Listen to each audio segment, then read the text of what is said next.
thế ta ne do jong jong long le ma ve a kang hon ko pai si ka ve lo bon se ki si che ve nang ro pir thế ta ne do jong jong long le ma ve a kang hon ko pai si ka ve lo bon se ki si che ve nang rong kim so a hut pai na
Rani kati lilote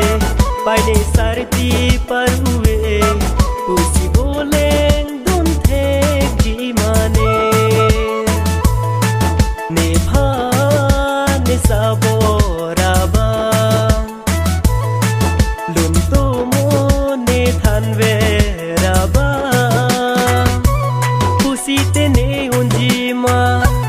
nang ne kang ho na son an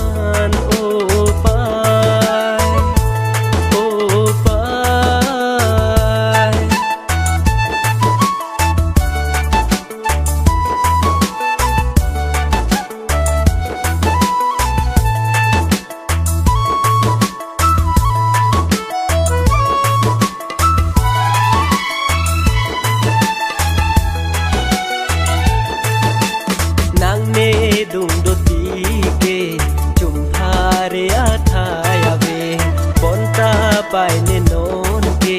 sing che the a tha ya ve nang ne dung do ti ke chum pha re a tha ya ve bon ta pai ne non ke sing che the a tha ya ve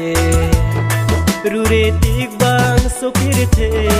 do ti pai la ne che the nang kang hon ke